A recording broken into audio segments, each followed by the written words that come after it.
I'd been there a week before, and they asked me to come on that day to come and check. So I walk into the inquiries room. It's a glassed office, so you can actually see what's happening in there, even before you get there. There was a young gentleman just seated there. His colleague brought him fruits in a pack. So I stood by the door. He didn't even acknowledge me. I don't think he even noticed.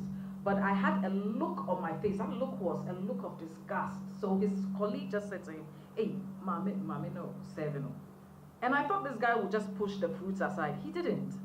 He brought him and said, "Madam, come inside. Oh, you're invited." Oh, opened the fruits and started poking the mango. So I asked him, "Can I sit? Because the lady says I should bring this here." He says, "Oh, sit down." Then he says, "You need to go to room 21 and 22 to go and make some inquiries." So I'm already angry. I took whatever it is. I walked out. And just as I walked out, I realized, there are some rooms at the back of the offices. They were all closing their doors. They'll close the door and then lock up. This is it's about 9:40. They close the door and then lock. So I got to the room 19 and I asked the gentleman, "I'm supposed to see you." "Oh, come back at 3. So I said, "Come back at 3? Why do I need to come?"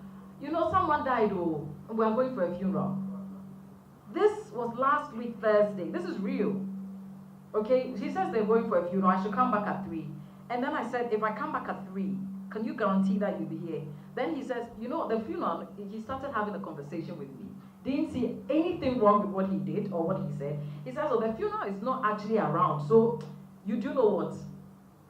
Come the next Come the next day." Because he couldn't guarantee that he will be there to do his job.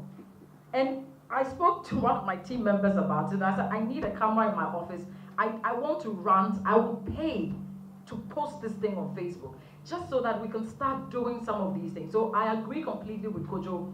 We have to be radical, because I have tried, the reaching out, having a conversation, the discourse. It's not working. I realize that people want you to mention their names and tell them exactly what you did. So that's what we're going to do. We're going to take our glasses there, do the recordings, put it on Facebook, put it wherever, name and shame people. It's actually in the works, so we're going to do that. That's something we actually plan on doing.